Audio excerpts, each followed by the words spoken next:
Hello everyone, welcome to RK tutorial. నేను మీ ఆర్కేసా. ఫ్రెండ్స్, ఈరోజు మనము ఏపీ హైకోర్టు మరియు డిస్ట్రిక్ట్ కోర్ట్స్లో విడుదలైనటువంటి ఉద్యోగాలకు మోడల్ పేపర్స్ అయితే చూస్తున్నామండి.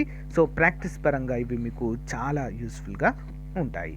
సో క్లాస్ అయిపోయిన వెంటనే పీడిఎఫ్ ఫైల్ కూడా ప్రొవైడ్ చేస్తున్నాను. వీడియో డిస్క్రిప్షన్లో లింక్ ఉంటుంది, అందరూ కూడా డౌన్లోడ్ చేసుకోండి, మీ ఫ్రెండ్స్కి షేర్ చేయవచ్చు. అంతేకాకుండా ఏపీ హైకోర్టు డిస్ట్రిక్ట్ కోర్టు ఉద్యోగాలు అయితే చాలా అయితే విడుదలయ్యాయి. వాటికి ది బెస్ట్ కోర్స్ అయితే లాంచ్ చేయడం జరిగింది. ఒకే దగ్గర classes, test series and PDF material, grand టెస్ట్లు అయితే అందిస్తున్నామండి చాలా తక్కువ కాస్ట్లో. ఓకేనా? సో నిష్ణాతులైన ఫ్యాకల్టీ చేత క్లాసెస్ చెప్పించి మీకైతే అందజేస్తున్నాము. ఒకసారి యాప్ లింక్ వీడియో డిస్క్రిప్షన్లో ఉంటుంది. సో డౌన్లోడ్ చేసుకుని డెమో క్లాసెస్ వినండి. డెమో క్లాసెస్ విన్న తర్వాతే మీరైతే డిసైడ్ అవ్వచ్చు తీసుకోవాలా వద్దా అనేది. ఓకేనా? లేట్ చేయకుండా వీడియోలోకి వెళ్దాం. మన ఛానల్ మిత్రులందరికీ ఒక బంపర్ ఆఫర్ పేరుతో జనవరి 2022 నుంచి అక్టోబర్ 2022 వరకు మ్యాగజిన్ అయితే అందచేయడం జరుగుతుందండి. ఈ మ్యాగజిన్ కంప్లీట్గా తెలుగులో ఉంటుంది. Okay, total current affairs plus bid bank కూడా ఫుల్ ఎక్స్ప్లెనేషన్తో కూడా ఉంటుందండి. మోస్ట్ ఇంపార్టెంట్ స్టాటిక్ జీకే కూడా డైలీ వైజ్గా ఉంటుంది. అంతేకాకుండా 10,000 వరకు GK bits, general knowledge bits అయితే మీకు అందుబాటులో ఉంటాయండి. డైలీ వైజ్గా ఉంటాయి. డైలీ 20 బిట్స్ రూపంలో జనవరి నుంచి అక్టోబర్ వరకు ఉంటాయండి, దాదాపు 10,000 వరకు. సో రానున్నటువంటి హైకోర్టు ఉద్యోగాలకు కావచ్చు, ఎస్ఐ కానిస్టేబుల్ అన్ని ఉద్యోగాలకు కూడా పర్ఫెక్ట్గా యూస్ఫుల్గా ఉంటాయండి మనకి. సో సాధ్యమైనంత వరకు తీసుకోవడానికి ట్రై చేయండి ఫ్రెండ్స్. ముందుగా మీరు శాంపిల్ పీడిఎఫ్ డౌన్లోడ్ చేసుకోండి. లింక్ వీడియో డిస్క్రిప్షన్లో ప్రొవైడ్ చేస్తాను. సో మీకు నచ్చితే తీసుకోవచ్చు. ఓకేనా? మరి మీకు కావాలనుకున్న వారు 9030362853 అనేటువంటి నెంబర్కి 150 రూపీస్ ఫోన్పే కానీ గూగుల్ పే కానీ చేసి అదే నెంబర్కి వాట్సాప్ చేస్తే స్క్రీన్ షాట్ని మీకు విత్ ఇన్ 1 అవర్లో పంపడం జరుగుతుంది. ఓకే, మంచి అవకాశం, ఉపయోగించుకోండి. దీంతో పాటుగా మీకు ఎస్ఐ కానిస్టేబుల్ అభ్యర్థులైతే వారికి constable complete previous papers full ఎక్స్ప్లెనేషన్తో ఇవ్వడం జరుగుతుంది. అంతేకాకుండా మరి హైకోర్టు అభ్యర్థులకైతే ప్రీవియస్ పేపర్స్ ఇవ్వడము జరుగుతుంది. Okay, thank you. Question number 1. అమెరికాలో ఆర్కిటిక్ అవుట్బ్రేక్గా పిలిచే ప్రతికూల వాతావరణం ఏ తుఫాను కారణంగా 8 రాష్ట్రాల్లో సంభవించింది? ఆన్సర్, ఆ తుఫాను పేరేంటంటే బాంబూ తుఫాను. నెక్స్ట్ వన్ చూద్దాము. అతిపెద్ద లడాఖీ డ్యాన్స్గా గిన్నిస్ వరల్డ్ రికార్డులో చోటు సంపాదించుకున్న నరోపా ఉత్సవం ఎక్కడ నిర్వహిస్తారు? ఆప్షన్ 2 అండి లడఖ్, జమ్మూ కాశ్మీర్ కేంద్ర పాలిత ప్రాంతాలలో వీటినైతే నిర్వహించడము జరుగుతుంది. Next one. తెల్ల రక్త కణాలలో వచ్చేటువంటి క్యాన్సర్ని ఏ పేరుతో పిలుస్తారు? ఆన్సర్ ఆప్షన్ 1 ల్యూకీమియా అనేటువంటి పేరుతో పిలుస్తారు. Next one. సౌర కుటుంబంలో అతిపెద్ద గ్రహంగా దేన్ని పిలుస్తాము? అతిపెద్ద ఉపగ్రహముగా? Answer option 2 గనిమేడా. గనిమేడా అనేటువంటి దానిని ఉపగ్రహంగా, అతిపెద్ద ఉపగ్రహంగా అయితే పిలుస్తాము. Next one. ప్రాథమిక హక్కులనే భావనను ఏ రాజ్యాంగం నుంచి తీసుకున్నాము? ఆప్షన్ 2 బ్రిటన్ నుంచి అయితే తీసుకున్నామండి. ఈ బ్రిటన్ని పార్లమెంట్ దేశాలకు మాతగా పిలవడం అయితే జరుగుతుంది. ఓకే, ప్రాథమిక హక్కులు భారత రాజ్యాంగంలోని 3వ భాగంలో పొందుపరచబడి ఉన్నాయి, 14 నుంచి 32వ ఆర్టికల్ వరకు. Next one. రాజ్యాంగ పీఠికలో సామ్యవాదము, లౌకికతత్వం అనేటువంటి పదాలను ఏ రాజ్యాంగ సవరణ ద్వారా చేర్చారు? ఆప్షన్ 1 42వ రాజ్యాంగ సవరణ ద్వారా 1976లో పొందుపరచడం అయితే జరిగింది. ఈ 44వ రాజ్యాంగ సవరణ 1978 అండి. ఆస్తి హక్కుని ప్రాథమిక హక్కుల జాబితా నుంచి తొలగించి 300A ఆర్టికల్లో పొందుపరచడం అయితే జరిగింది. ఓకేనా? ఇంపార్టెంట్, ఇవి రెండు కూడా గుర్తుంచుకోవాలి. నెక్స్ట్ వన్ చూద్దాం. క్రింది వాటిని జతపరచండి. మోస్ట్ ఇంపార్టెంట్ క్వశ్చన్ అండి. సో ఎగ్జామ్లో వచ్చేటువంటి అవకాశం ఉన్నటువంటి క్వశ్చన్. సరైన సమాధానం అంటే ఇక్కడ క్రింది వాటిని జతపరచండి. బిలాయ్ ఉక్కు కర్మాగారము, దుర్గాపూర్ ఉక్కు కర్మాగారము, రూర్కెలా ఉక్కు కర్మాగారము, టాటా ఐరన్ అండ్ స్టీల్. మరి ఈ యొక్క ఐరన్ ఫ్యాక్టరీలకి, ఉక్కు కర్మాగారాలకి వాటర్ అందిస్తున్నటువంటి నదులు ఏవి అనేటువంటిది క్వశ్చన్. చూద్దాం వన్ బై వన్. బిలాయ్ ఉక్కు కర్మాగారము తెండూలా ట్యాంక్ అనేటువంటి నది ద్వారా అందుతాయి. దుర్గాపూర్ ఇనుముక్కు కర్మాగారానికి దామోదర్ నది. రూర్కెలాకి బ్రాహ్మిణి నది ఒరిస్సాలో ఉంటుంది. టాటా ఐరన్ అండ్ స్టీల్కి సువర్ణ రేఖా నది ఇంపార్టెంట్. నెక్స్ట్ వన్, రాష్ట్రపతి పాలనను ఎంత కాలానికి విధించడము జరుగుతుంది? 8వది ఆన్సర్ ఆప్షన్ 2 అంటే 6 నెలలండి. సో 6 నెలలు రాష్ట్రపతి పాలన విధిస్తారు. మ్యాక్సిమం 3 సంవత్సరాల వరకు కూడా ఎక్స్టెండ్ చేసే అవకాశం కూడా ఉంటుంది రాష్ట్రపతి గారికి మంత్రిమండలి సలహా మేరకు. నెక్స్ట్ వన్, 200 అంతర్జాతీయ వన్డే మ్యాచ్లు ఆడిన తొలి మహిళా క్రికెటర్ ఎవరు? Option 4 Mithali Raj, India captain and retired captain. Next one, Nagarjuna Sagar project ఏ నది పైన కలదు? ఆప్షన్ 3 కృష్ణా నది పైన కలదు. వజ్రాల భూమి అని ఏ రాష్ట్రాన్ని పిలుస్తారు? ఆప్షన్ 2 మణిపూర్. పేరులోనే ఉంది కదా మణి, సో మణిపూర్ని వజ్రాల భూమిగా అయితే పిలుస్తారు. నెక్స్ట్ వన్, డేటా లేదా ఇన్ఫర్మేషన్ తాత్కాలికంగా నిల్వ చేసేది ఏంటి? Answer option 2 registrar. Next one, జాతీయ పతాకంలో ఉండేటువంటి చక్రము ఏ రంగులో ఉంటుంది? ఆన్సర్ ఆప్షన్ జాతీయ పతాకంలో ఉండేటువంటి చక్రం అండి, చక్రం ఏ రంగులో ఉంటుందండి? నావీ బ్లూ రంగులో ఉంటుందండి. 13వది ఆన్సర్ ఏంటి? నావీ బ్లూ ఇలా ఉంటుంది కదా. 24 ఉంటాయండి చక్రంలో గీతలు.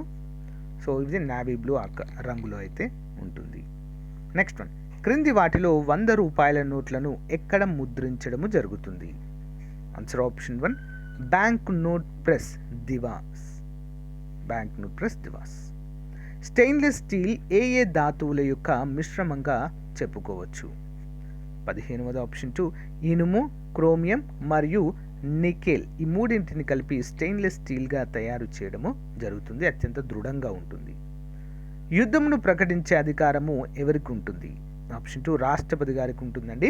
వీరిని మనము భారతదేశ ప్రథమ పౌరుడు అంటాము. త్రివిధ దళాలకు అధిపతిగా కూడా మనం చెప్పుకోవచ్చు. దేశంలో అత్యవసర పరిస్థితిని ప్రకటించే ఏకైక అధికారము రాష్ట్రపతి గారికి ఉంటుంది. ఓకే, నెక్స్ట్, మొట్టమొదట భూమి లోపల అణుపరీక్షలు జరిపిన సంవత్సరము ఏది? ఆన్సర్ ఆప్షన్ 2 భూమి లోపల పరీక్షలు జరిపినటువంటి మొట్టమొదటి సంవత్సరం అణు పరీక్షలు అండి 1971లో అయితే నిర్వహించడము జరిగింది. ఓకేనా? సో మరి మొట్టమొదటిసారిగా భూమి లోపల జరిపింది మాత్రం 1991 అండి. ఓకేనా? భూమి వెలుపల పోఖ్రాన్ అనేటువంటి ప్లేస్లో 1974లో అయితే మొదటి అణు పరీక్ష నిర్వహించడం జరిగింది రాజస్థాన్లో. భూమి వెలుపల, భూమి లోపల మాత్రం 1999. దీన్ని మనం పోఖ్రాన్ 1, పోఖ్రాన్ 2 అంటాం. ఆపరేషన్ స్మైలింగ్ బుద్ధ అనేటువంటి పేరుతో ఈ ఆపరేషన్ నిర్వహించారండి. ఆపరేషన్ స్మైలింగ్ బుద్ధ అంటే బుద్ధుడు మళ్ళీ నవ్వాడు అనే పేరుతో 1999లో భూమి లోపల అణు పరీక్షలు అయితే నిర్వహించడము జరిగింది. ఓకే, 74 అండ్ 1999లో 2 సార్లు నిర్వహించారు. నెక్స్ట్ వన్, ఏ అధికారంతో అణు ఆజ్ఞను ఏ రిట్ ద్వారా తెలియచేయవచ్చు? Answer option 1 quo warranto. Next one, క్రింది వానిలో ప్రత్యక్ష పన్ను కానిది ఏది? ప్రత్యక్ష పన్ను కాదు అంటే పరోక్ష పన్ను అని అర్థము. అమ్మకపు పన్ను. నెక్స్ట్ వన్, క్రింది వానిలో ఒకే ఒకటి లోహం కాకుండా మంచి విద్యుద్వాహకము అది ఏది? లోహం కాదండి కానీ విద్యుద్వాహకంగా పనిచేస్తుంది. ఏంటి? గ్రాఫైట్. కర్బన సమ్మేళనం అండి గ్రాఫైట్. నాజిజం స్థాపించిన వారు ఎవరు? Answer option 2 Hitler. 10వ మరియు చివరి సిక్కు మత గురువు ఎవరు? Guru Govind Singh. Next one, Switzerland రాజధాని పట్టణము పేరేంటి? ఆప్షన్ 2 బెర్న్ పట్టణము అంటామండి. నెక్స్ట్ వన్, థాయిలాండ్ యొక్క పూర్వపు నామధేయం ఏంటి? థాయిలాండ్ యొక్క ఓల్డ్ నేమ్. ఆప్షన్ 2 సియామ్ అంటారండి. దీన్ని ఏమని పిలిచేవారు? సియామ్ అనేటువంటి పేరుతో దీన్నైతే పిలిచేవారు. ల్యాండ్ ఆఫ్ వైట్ ఎలిఫెంట్స్ అంటారండి దీన్ని. Land of white elephants. Next one, నిల్వ బ్యాటరీలో ఉండేటువంటి ఆమ్లం ఏంటి? ఆప్షన్ 1 సల్ఫ్యూరిక్ ఆమ్లము. సముద్ర మట్టానికి ఎగువకు వెళ్లే కొలది ఉష్ణోగ్రత ఏమవుతుంది? ఆప్షన్ 2 తగ్గుతుంది. రవీంద్రనాథ్ ఠాగూర్ రచించిన జనగణమన అనే గీతాన్ని 1912లో ఏ పేరుతో మొదటిసారిగా ప్రచురించారు? ఆప్షన్ 3 అండి భారత విధాత పేరుతో. Indian institute of tropical meteorology ఎక్కడ ఉంది? IITM ఎక్కడ ఉంది? ఓకే, ఆన్సర్ వచ్చేసి ఆప్షన్ 3 అండి, పూణేలో ఉంది, మహారాష్ట్ర. మన దేశంలో వన్యప్రాణుల సంరక్షణ చట్టం ఎప్పటి నుండి అమలులోకి వచ్చింది? ఆప్షన్ 1 1972లో వన్యప్రాణి సంరక్షణ చట్టం రావడం అయితే చూడవచ్చు. నెక్స్ట్ వన్, స్వరాజ్యమే తమ లక్ష్యమని 1906లో జరిగిన కాంగ్రెస్ సమావేశం ప్రకటించింది. ఇంతకీ సమావేశము ఎక్కడ జరిగింది? ఆప్షన్ 2 కలకత్తాలో జరిగిందండి. బెంగాల్ విభజన తర్వాత జరిగిన మొట్టమొదటి భారత జాతీయ కాంగ్రెస్ సమావేశంగా చెప్పుకోవచ్చండి దీన్ని. ఓకే, నెక్స్ట్ వన్, సబ్మెరైన్లలో వాడేటువంటి ఇంధనము ఏది? ఆన్సర్ ఆప్షన్ 2 అండి, అణుశక్తిని అయితే ఉపయోగిస్తారు.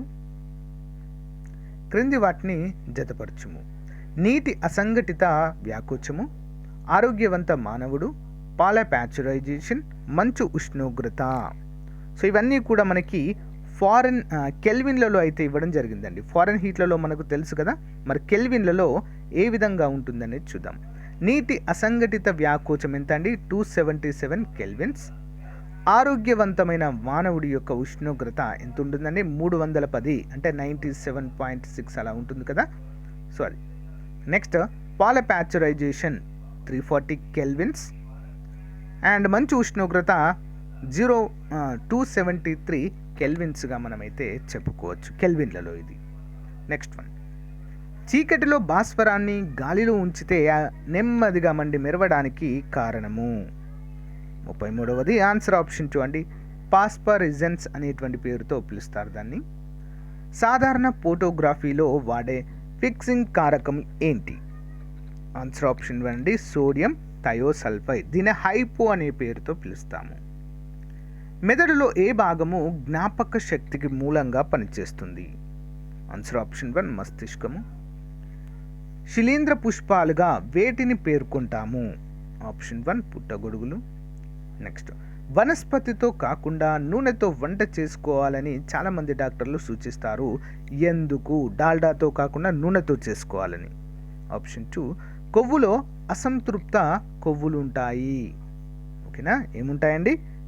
దీంట్లో అసంతృప్త కొవ్వులు అనేవి ఉంటాయండి. నూనెతో వంట చేసుకోవడము చాలా మంచిదిగా అయితే ఇక్కడ చెప్పుకోవచ్చు. నెక్స్ట్ వన్, మిక్సోడిమా వ్యాధి దేని లోపం వల్ల వస్తుంది? Myxoedema. Option 1 thyroxine. DNA finger printing పితామహుడిగా ఎవరిని పేర్కొంటాము? Option 1 Alec Jeffreys. చివరి క్వశ్చన్, న్యూక్లియర్ వాటర్ అంటే అర్థం ఏంటి? ఆప్షన్ 2 అణుయుద్ధం ద్వారా సంభవించే వాతావరణాన్ని న్యూక్లియర్ వాటర్ అంటాము. సో గైస్, ఇది ఈ రోజుకు సంబంధించిన క్లాస్. మీకు నచ్చితే లైక్ చేయండి, తప్పకుండా మీ ఫ్రెండ్స్తో షేర్ చేయండి. ఏపీ హైకోర్టు ఉద్యోగాలకు సంబంధించినటువంటి కోర్స్ ఒకసారి డెమో క్లాసెస్ వినండి ఫ్రెండ్స్, మీకు నచ్చితే తీసుకోండి. చాలా చాలా పర్ఫెక్ట్గా అప్డేట్ చేయడం అయితే జరిగింది. Thank you for support. Bye.